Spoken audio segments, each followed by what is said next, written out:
वही एक और बड़ी खबर आ रही है कि आरबीआई ने रेपो रेट में नहीं किया है कोई बदलाव। आरबीआई ने सूद की दर को बरकरार रखा है, रेपो रेट में बदलाव नहीं किया है।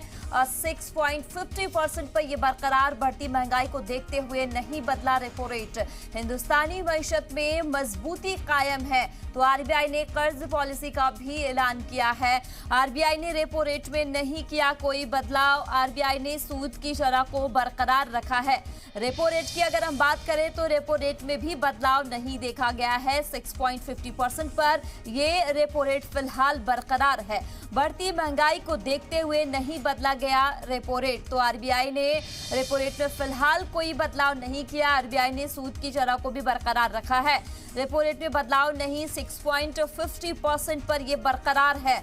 बढ़ती महंगाई को देखते हुए आरबीआई का यह अहम फैसला देखा जा सकता है। बढ़ती महंगाई को देखते हुए फिलहाल नहीं बदला गया रेपो रेट।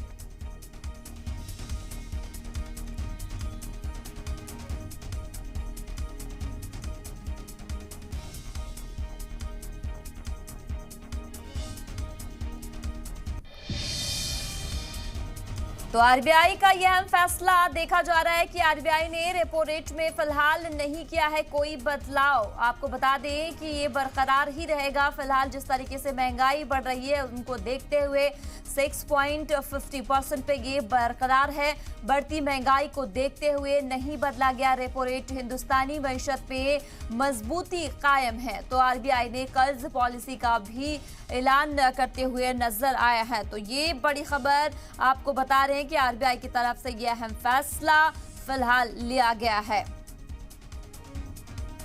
तो आरबीआई ने रेपो रेट में फिलहाल कोई बदलाव नहीं किया। आरबीआई ने सूद की दर को बरकरार रखा है। रेपो रेट में फिलहाल कोई बदलाव नहीं है। 6.50% पर यह बरकरार है। बढ़ती महंगाई को देखते हुए नहीं बदला गया रेपो रेट, तो आरबीआई रेपो रेट में फिलहाल कोई बदलाव नहीं देखा गया है। ये बड़ी खबर आप तक पहुंचा रहे हैं। आपको बता दें कि आरबीआई ने यहां सूद की दर को भी बरकरार रखा है और महंगाई को देखते हुए फिलहाल जो है रेपो रेट में कोई बदलाव नहीं देखा गया और फिलहाल ये बरकरार है। 6.50% पे रेपो रेट में कोई बदलाव नहीं, बरकरार रहा।